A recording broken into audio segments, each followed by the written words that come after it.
இப்படி யோசிக்கலாம், நல்ல ஊழியம் செய்து கொண்டிருக்கிறார், திடீரென்று அப்போஸ்தலனாகிய பவுலை கொண்டு போய் சிறைச்சாலையில இருக்க கர்த்தர் அனுமதித்து விட்டார். இப்ப உள்ளுக்குள்ள இருக்கிறாரு பவுலுக்கு.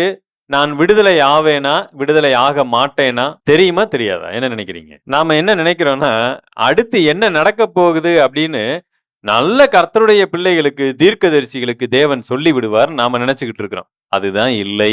அது தெரியாம நம்ம என்ன பண்ணிட்டு இருக்கிறோம்னா, அவங்க கிட்ட போய் நாளைக்கு இந்த மாதிரி ஒண்ணு செய்யறேன், கொஞ்சம் தேவன்கிட்ட கேட்டு சொல்லுங்க அப்படின்னு சொல்லி கேட்டுக்கிட்டு இருக்கிறோம். நான் சொல்லுகிறேன், பிரதான அப்போஸ்தலர்களில் ஒருவராகிய அப்போஸ்தலனாகிய பவுலுக்கே ஆண்டவர் அதை வெளிப்படுத்தவில்லை, வேதத்தில் இருந்துதான் சொல்லுகிறேன். நான் ஒண்ணு புதுசா என் சொந்த கருத்தை சொல்லல. பிலிப்பியர் 1 22 வசனம். ஆகிலும் சரீரத்தில் பிழைத்திருக்கிறதினாலே என் கிரியைக்கு பலனுண்டாயிருப்பதால் நான் தெரிந்து கொள்ள வேண்டியது இன்னதென்று அறியேன்.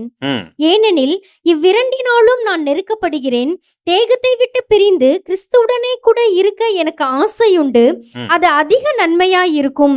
அப்படி இருந்தும் நான் சரீரத்தில் தரித்திருப்பது உங்களுக்கு அதிக அவசியம். இவருக்கு பெரிய குழப்பம் இருக்கிறது, அதை வெளிப்படுத்துகிறார். ஃபர்ஸ்ட் ஜெயில கொண்டு போய் உள்ள போட்டாங்க. இப்ப இவர் என்ன நினைக்கிறாருன்னா, நான் இப்படியே செத்து கிறிஸ்துவோடு கூட போய் இருக்க ஆசைதான், ஆனாலும் இப்ப ஊழியம் நன்றாக நடந்து கொண்டிருக்கிறது, இப்ப நான் வெளியில விடுதலையாய் வந்து நல்ல ஊழியம் செய்வதற்கும் எனக்கு என்ன இருக்கிறது, விருப்பம் இருக்கு. ஆனா அது ரெண்டுல எதை நான் தேர்ந்தெடுப்பதுன்னு சொல்ல தெரியல. அடுத்து பாருங்க, இன்னொரு வார்த்தையை சொல்லுகிற 27. நான் வந்து உங்களை கண்டாலும் நான் வராமல் இருந்தாலும், நான் வந்து உங்களை பார்த்தால், சிறைச்சாலையிலிருந்து நான் விடுதலையாகி வந்தாலும் சரி.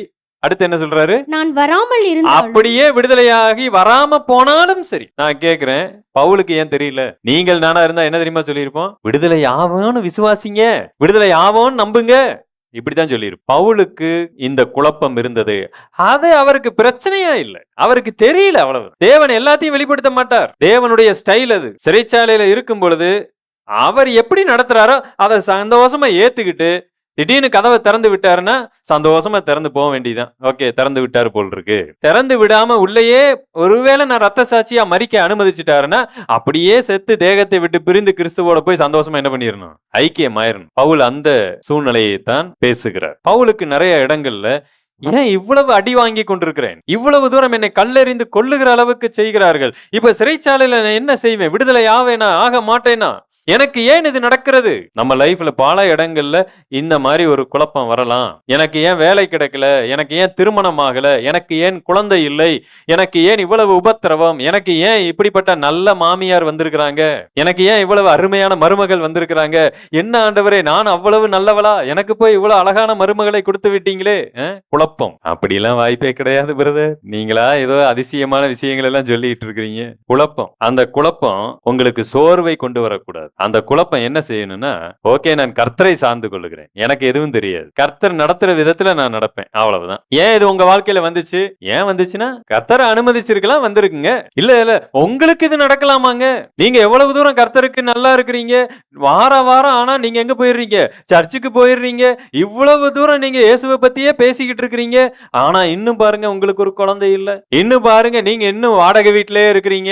உடனே அடுத்த நிமிஷம் என்ன ஆயிருவோம், நாம இருதயமே காணாம போயிறாங்க நமக்கு. ஆனா அவங்க கிட்ட அதெல்லாம் ஒண்ணு இல்லைங்க, ஓஹோ ஆஹா எங்க வீட்டுல ஊர்ல சொந்த ஊர்ல நிறைய வீடு இருக்குங்க. ஆக மொத்தத்துல நம்மளை எங்கேயுமே வந்து தாழ்மையானவர்களா காமிச்சுக்கிறதே கிடையாது. அவங்க கிட்ட தைரியமா சொல்லணும், இதுக்கு பேரு ஆசீர்வாதம் இல்லைங்க, நாங்க சந்தோஷமா இருக்கிறோம்னு சொல்லுங்க. இந்த வீடு வாசல் இன்னைக்கு இருக்கும் நாளைக்கு போகுங்க, இதுக்கு பேரு ஆசீர்வாதம் அல்ல, இது சந்தோஷத்தை எங்களுக்கு தராது. அவங்களுக்கு சொந்த வீடு இருந்தும் கூட சந்தோஷமா இருக்கிறாங்களான்னு கேட்டா எங்கேயுமே வாய்ப்பு இல்லை. கர்த்தர் இல்லாத இடத்துல எங்கேயுமே சந்தோஷம் இருக்காது. உண்மையான சந்தோஷத்தை அனுபவிக்கக்கூடியவங்க நீங்கள் நானும் தான். அதை நீங்க புரிந்து கொள்ள வேண்டும். நாமளே அதை ஏற்றுக்கொள்ளாம மக்களுக்கு முன்பதாக அவங்க எதை அங்கீகரிக்கிறாங்களோ அதன் அடிப்படையில அவங்க தேடி ஓட ஆரம்பிக்கிறோம். அவங்க பணம் வைத்திருக்கிறவர்களை மதித்தால் அப்ப நானும் பணத்தை வைத்துக்கொண்டு அந்த அடிப்படையில போய் அவங்க கூட போக விரும்புகிறேன். அவங்கள உங்க பக்கம் திருப்புங்க, நீங்க அவங்க வழிக்கு போய்விட வேண்டாம். இயேசு கிறிஸ்து எந்த ஒரு இடத்திலும் அவங்க வழி பிரகாரம் போகவே இல்லை. நீங்க வந்து இந்த வசனங்களை புரிந்து கொள்ளுங்க. அதனால உங்க லைஃப்ல என்ன குழப்பத்தை யாரு உண்டு பண்ணாலும் சரி, உங்களுடைய மனது சோர்ந்து போக வேண்டாம். இது யதார்த்தமாய் நடக்கக்கூடியது, எல்லாருடைய வாழ்க்கையிலும் வரக்கூடியது. இதுதான் யதார்த்த உலகம் என்பதை நீங்கள் அங்கீகரித்துக் கொள்ளுங்க.